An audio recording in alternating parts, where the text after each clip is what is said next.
တင်ဟာလူကြားတဲ့ရောက်ရင်စကားပြောရမှာကြောက်နေသလားဒါမှမဟုတ်ကိုပြောလိုက်တဲ့စကားကဖက်လူကိုစိတ်အနှောက်အယှက်ဖြစ်စေမလားဆိုပြီးစိုးရိမ်နေပါသလားလူမှုဆက်ဆံရေးကောင်းမှုချင်းဟာတင်းရဲ့လုပ်ငန်းခွင်နဲ့လူမှုဘဝတိုးတက်ဖို့အတွက်အကောင်းဆုံးသောရည်ချင်းတစ်ခုပါဒီနေ့မှာတော့လူတိုင်းနဲ့အစီပြပြဆက်ဆက်နိုင်စေမဲ့အချက်၅ချက်ကိုပြောပြပေးသွားမှာဖြစ်လို့အဆုံးထိကြည့်သွားပေးပါအောင်ရှင်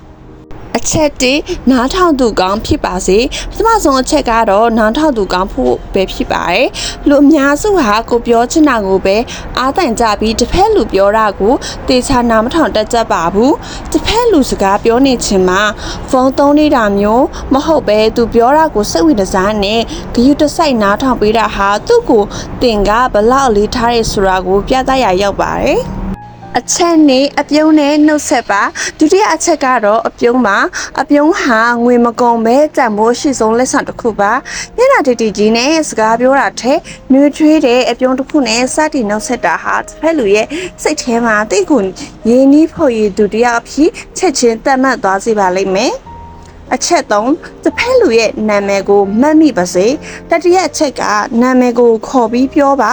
လူတစ်ယောက်တွေသူ့ရဲ့နာမည်ဟာကဘာပေါ်မှာအသားရဆုံးအတန်ပါပဲစကားပြောတဲ့အခါတစ်ဖက်လူရဲ့နာမည်ကိုချက်သွင်းပြောဆိုတာဟာပို့ပြီးရင်းနှီးမှုကိုဖြစ်စေသလိုတင့်ကိုလည်းအမတရားဖြစ်စေပါတယ်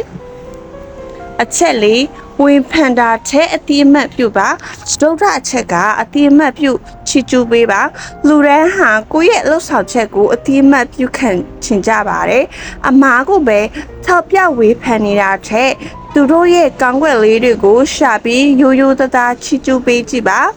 ဒါဟာတဲ့အပေါ်ထားရှိတဲ့သူတို့ရဲ့သဘောထားကိုတိတိတသားပြောင်းလဲသွားစေပါလိမ့်မယ်အချက်၅ကိုချင်းစာစိတ်ထားရှိပါနောက်ဆုံးအချက်ကတော့ကိုချင်းစာစိတ်လူတစ်ဖက်လူရဲ့